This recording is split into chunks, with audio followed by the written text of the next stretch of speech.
내 주여 뜻대로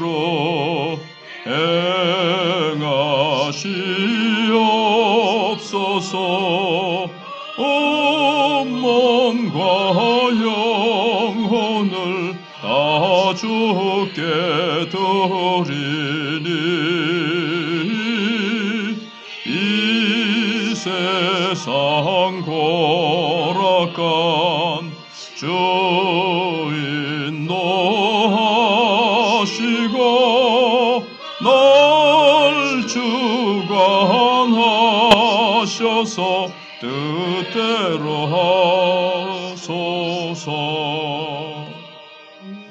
내 주여 뜻대로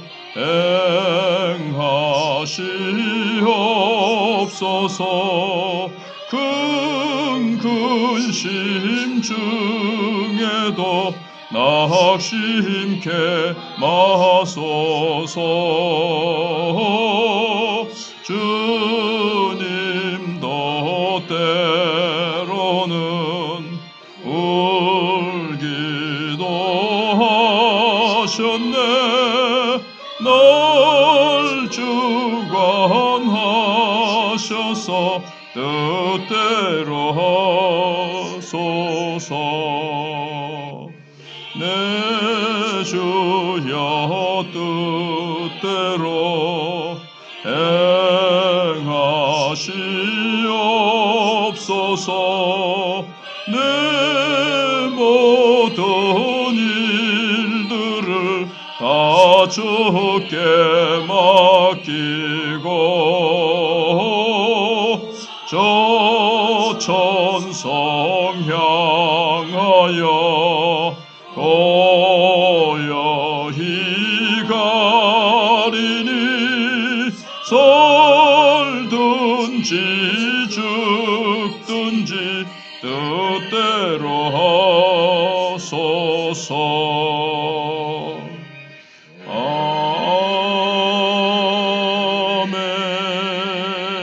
아멘. 오늘 말씀 다니엘 8장 15절로 27절입니다.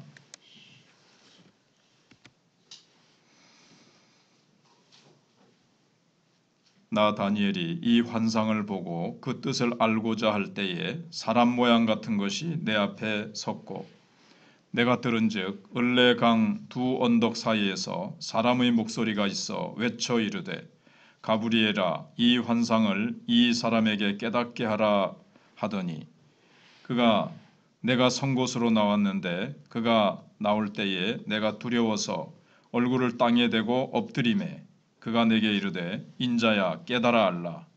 이 환상은 정한 때 끝에 관한 것이니라.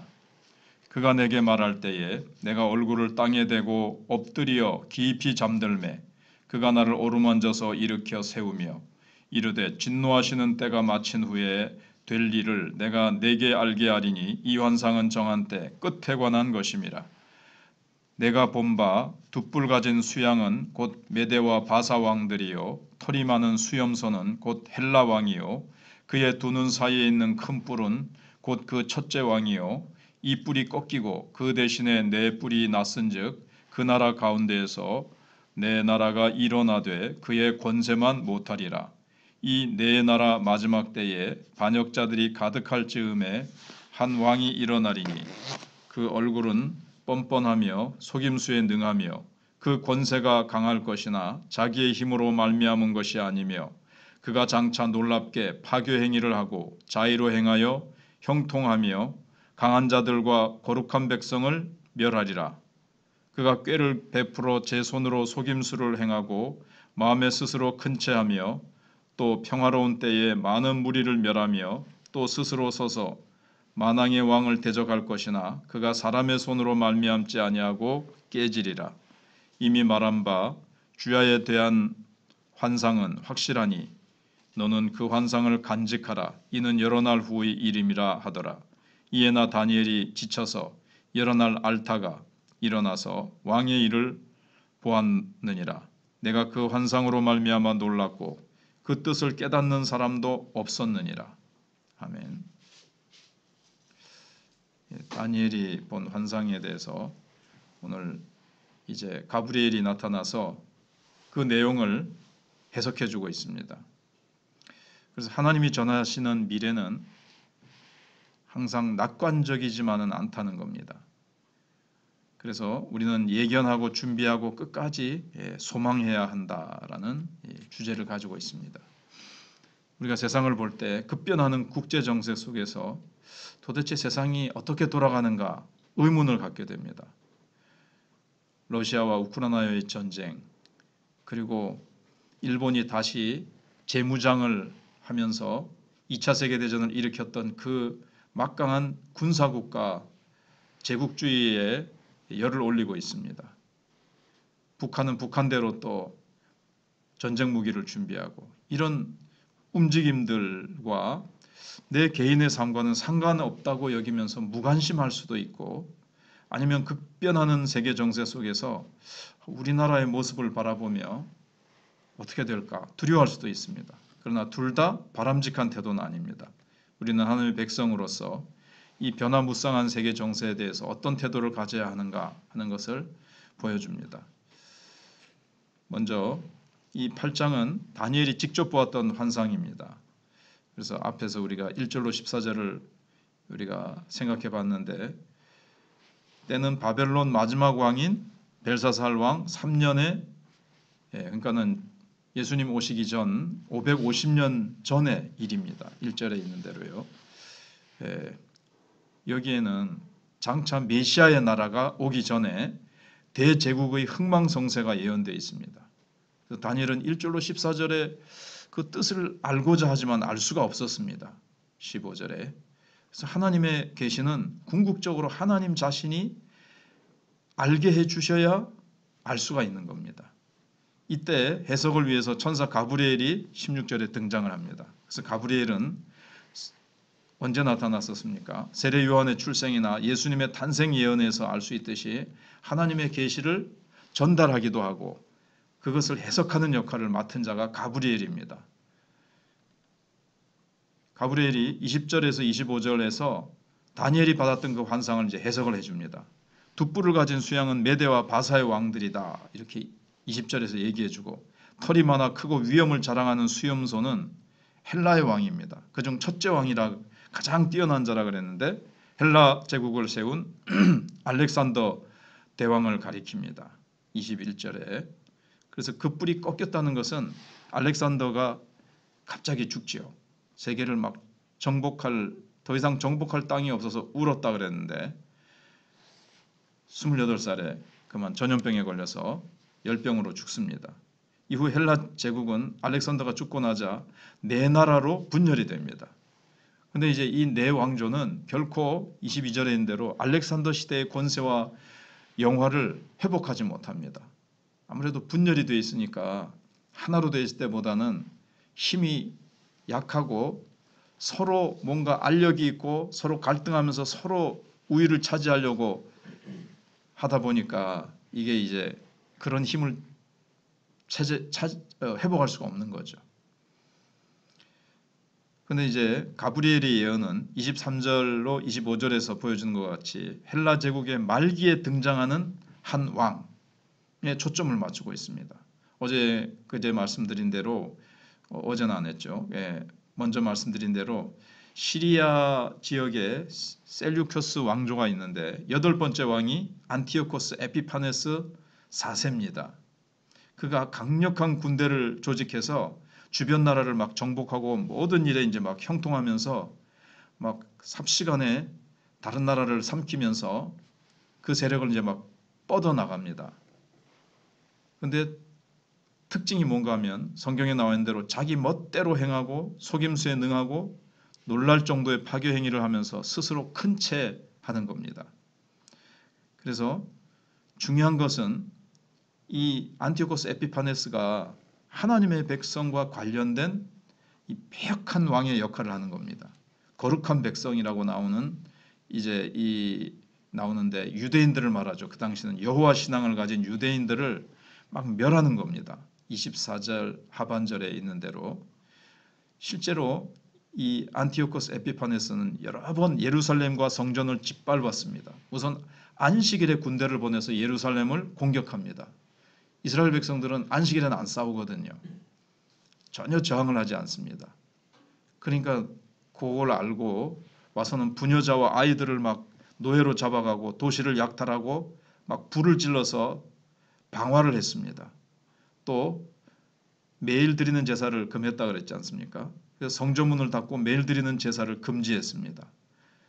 이 사람이 왜 그랬냐면 여호와 신앙을 없애버리고 유대인들을 헬라 사람으로 만들려고 했던 겁니다. 일본이 우리나라 사람들 일제강점기에 이름도 없애고 정신도 완전히 일본 정신으로 바꾸려고 했듯이 안티오코스는 헬라화 하려고 했던 겁니다. 신앙을 완전히 없애버리고 헬라 사람들이 섬기는 신이나 우상이나 모든 것들도 그렇게 하려고 했어요. 그래서 할례도 하지 못하게 하고 절기도 지키지 못하게 하고 모든 종교적인 관습을 금하고 율법서도 다 불태워 버렸습니다. 더욱이 성전 번제단 위에 제우스 제단을 세우고 돼지를 잡아서 그 피로 제사를 드렸습니다. 그리고 공개적으로 하나님을 배반하고 제우스를 섬기는 자들에게는 상을 주겠다 그랬는데 많은 유대인들이 이 유혹에 넘어갔습니다. 그러나 안티오코스의 명령에 불복종한 자들은 이제 불태워 죽이고 또는 포로로 잡아가 버렸습니다. 순교를 한 거죠. 근데 도대체 왜 이토록 잔인하게 제사와 성소를 짓밟고 하나님의 백성들을 핍박했을까 하는 겁니다. 왜 하나님이 그렇게 내버려 두셨을까요? 이런 강한 왕을 나타나서 이런 일들을 하도록 했느냐 하는 겁니다. 그건 바로 성소가 정결해지도록 하기 위해서입니다. 14절 하반절에 있는 대로요. 하나님께서는 이방의 그 열강이나 왕들을 도구로 사용하셔서 자기 백성들을 심판하십니다. 하나님께서 선지자들을 통해서 얼마나 구약 후반부에 보면 소선지서를 읽어보면 얼마나 하나님이 돌아오라고 타이르고 기회를 주셨지만 회개하지 않는 백성들을 이방의 군대로 쳐서 이제 정신을 차리게 하는 겁니다. 우상과 죄를 다 버리도록 하나님께서 그렇게 하시는 거죠. 하나님께서는 자신의 교회를 정화하기 위해서는 종종 불신 이방인들을 사용하시는 겁니다. 한국교회가 정신을 차리지 않으면 하나님께서 누구를 통해서 하나님께서 교회를 정화시키실지 모릅니다. 북한 김정은이가 준비해놓은 뭐 대포동 미사일이니 별의별 미사일도 무용지물이 될 수도 있지만 한국교회가 깨어나지 않으면 스스로 정화할 힘을 누군가 잃어버렸다고 얘기를 하는데 그렇게 됐을 때 하나님께서 이제 외부적으로 스스로 정화하지 않으면 깨닫고 회개하고 주님 앞에 나오지 않으면 하나님께서 외부의 힘을 통해서 깨닫게 하실 수밖에 없다는 거죠. 그래서 우리가 두려워할 대상은 북한도 아니고 일본도 아니고 중국도 러시아도 미국도 아니라는 사실입니다. 이들을 주관하시는 하나님을 두려워해야 됩니다. 하나님의 눈치를 살펴야 됩니다. 그래서 24절에 이 왕의 권세가 강해지겠지만 여기 보면 자기의 힘으로 말미암은 것이 아니다. 자기의 힘으로 말미암은 것이 아니다라고 몇 번 얘기를 하죠. 즉 자기 스스로 높아진 것 같지만 잠시 권세를 주신 분은 하나님이시라는 겁니다. 잠깐 흥황하겠지만 이 안티오코스는 교만의 절정에 이르렀을 때 하나님의 손에 의해서 망하고 맙니다. 그가 사람의 손으로 말미암지 않고 25절 하반절에 깨지리라 그랬습니다. 성도의 인내가 여기 있습니다. 마지막 때가 가까울수록 고난의 강도는 거세지겠지만 희망을 갖고 우리는 인내하며 버티고 우리는 이겨내야 됩니다. 요한계시록에도 비슷한 내용이 나오죠. 주님이 오실 때가 가까울수록 핍박은 더 거세어지고 죄는 더 깊은 밤으로 내려앉고 교회는 더 배교의 세력으로 그렇게 말미암아 교회는 힘을 잃겠지만 그러나 그 중에서도 남은 자들이 있고 거기서 이기는 자들이 있습니다. 끝까지 승리하는 자들이 있고 끝까지 순교의 제물이 혹시 될지라도 살든지 죽든지 주님만 바라보는 자들이 나타납니다.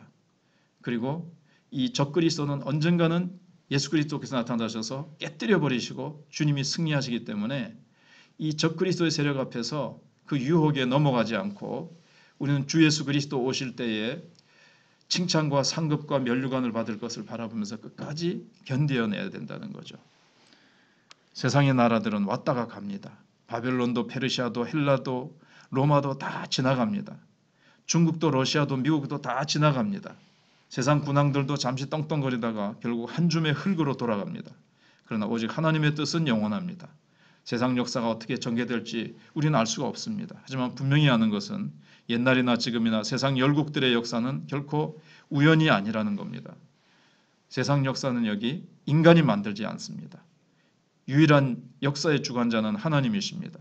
그리고 하나님이 주장하시는 세상 역사는 지금 그렇게 나왔죠. 끝에 관한 것이라, 종말에 관한 것이라. 세상 역사는 종말을 향해서 계속 흘러가고 있습니다. 언젠가는 종말이 있습니다. 영원히 이 역사가 흘러가는 것이 아니라 종말이 있는데 우리가 살아가는 이 시대는 너무나도 그 종말에 너무나도 가깝고도 가까웠다는 것을 봅니다. 그래서 17절 하반절에 이 환상은 정한 때 끝에 관한 것입니다. 그래서 다니엘은 서는 종말에 관한 이 예언서입니다. 하나님은 역사의 종말에 죄로 오염된 현재의 역사를 심판하시고 영원한 그리스도의 나라를 세우실 것입니다. 하나님이 움직이시는 거대한 이 구원 역사의 흐름은 이 세상 역사를 통과하면서 역사의 마지막 점을 향해서 나가고 있죠. 마태복음 24장 14절인 대로 이 복음이 만국 백성에게 다 전해질 때 끝이 된다 그랬습니다. 그래서 우리가 사모할 나라는 이 땅 위의 나라가 아닙니다. 성도는 이 세상이 전부가 아니라는 것을 기억하고 종말론적인 가치관을 가지고 살아가야 되겠습니다. 이 땅에서 우리가 추구할 것은 완벽한 행복이 아니라 하나님 나라입니다. 변화무쌍한 주변 환경 가운데서도 흔들리지 않는 이러한 종말론적인 인생관을 가지고 매일을 살아가는 우리가 되어야 되겠습니다. 기도하겠습니다. 하나님, 2023년도도 오늘로 이렇게 마지막 날짜를 넘기고 또 몇 시간 남지 않은 시간 속에서 마지막 주일을 또 이렇게 맞이합니다. 하나님, 한 해도 다사다난했고 여러 가지 사건 사고들이 있었지만 이 모든 것을 다스리시는 분은 하나님이셨고 하나님이 우리를 보호하셨고 지키셨고 인도하셨고 예배의 자유를 주셨고 영광 받으셨고 하나님께서 자기 백성들을 사랑하셔서 양육하셨습니다. 2024년도가 몇 시간 남지 않았지만 하나님, 우리는 어떠한 일들이 정해게 될지 모르지만 하나님이 우리를 꼭 껴안으시고 하나님이 우리를 주의 장중에 붙드시고 하나님께서 우리를 위한 계획과 여호와 이레에 하나님의 모든 준비하신 계획대로 한 걸음 한 걸음 나가게 될 것입니다. 순종하며 나가게 하여 주시옵시고 하나님, 예배하며 기도하며 주의 뜻을 묻고 그렇게 주님과 동행하는 한 해가 될 수 있도록 도와주시옵소서. 올 한 해도 저희와 동행하신 하나님께 감사를 드립니다. 하나님, 전도 축제와 또 사랑하는 성도들의 여러 가지 삶과 교회에 걸어온 모든 길들 속에서 주님의 채우심과 인도하심과 성령의 역사하심과 우리의 기도에 응답하신 모든 것들 당연한 것 아니고 은혜였고 우리의 힘으로 된 것이 아니라 주님이 역사의 주관자로서 우리를 다스리시고 우리 개인과 가정을 다스리셨음을 인하여 감사를 드리오며 새해에도 하나님께서 그렇게 인도해 가실 것을 믿고 감사를 드립니다. 하나님께서 오늘도 예배와 또 송구영신 예배 또 모든 당회와 모든 사랑하는 성도들의 마음을 만지시고 다스리시고 주장하여 주셔서 평강 가운데 주님께서 기름 부어 주시옵시고 새해는 주님 앞에 더 엎드리는 인생으로 더 하나님 앞에 예배하는 인생으로 더 이 기쁜 소식을 증거하여 하나님께서 우리 마천교회를 세우신 거룩한 뜻을 이루어드리는 우리 마천교회로 이 지역에 진해 지역에 우뚝 서게 해주실 줄 믿사옵고 환우들과 군문의 아들들과 우리 다음 세대 교회 학교를 기억해 주시옵소서. 예수님 이름으로 기도하옵나이다. 아멘.